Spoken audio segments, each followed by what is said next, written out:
ஆண்டவர் நம்மளை கொஞ்சம் ட்ரெயின் பண்ண விரும்புகிறார், விசுவாசத்தை கற்றுக் கொடுக்க விரும்புகிறார், நம்மை முதிர்ச்சி அடைய செய்ய ஒரு சில அனுபவங்களிலே கர்த்தர் நம்மை நடத்துகிறார். அதனால தான் பவுல் சொல்ற, நான் விசுவாசித்து இருக்கிறவர் அறிந்திருக்கிறேன். தாவீது சொல்றான், கர்த்தரின் மேய்ப்பராய் நான் தாழ்ச்சி அடையவே மாட்டேன். இதுதான் ஃபெய்த். தரிசனம் கொடுத்தா நிச்சயமா நிறைவேற்றும். என் குடியை பார்த்து பயன்படுத்த மாட்டேன், பயப்பட மாட்டேன்.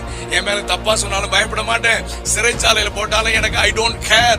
கர்த்தர் அனுமதிக்கிற எந்த பாதையா இருந்தாலும் அதிலே பொறுமையா இருந்து என் தரிசனம் கொடுத்த தேவன் நிச்சயமாக ஒரு நாள் நிறைவேற்றுவார் என்று அந்த நம்பிக்கையோடு கிறிஸ்துவை பின்பற்றுவதுதான் கிறிஸ்து. தோல்வி வந்தா பின்னால திரும்பி போறதில்லை. பிரச்சனை பாடுகள் வந்தா ஜெபம் பண்ணாம ஆண்டவரோடு கூட நெருங்க முடியாம அப்படி சோர்ந்து போய் இருக்கிற வாழ்க்கையில என்ன வந்தாலும் ஆண்டவர் தூச்சிட்டு முன்னேறி போய்கொண்டே இருக்க வேண்டும். ஜெப வாழ்க்கையில் என்னோட நெருங்கத்தான் இந்த பாடுகளை அனுமதித்து, அந்த பாடுகளோடு ஒன்றும் செய்யாது, மாறாக உன்னை என் பக்கமாக எடுத்து சேர்க்கும்.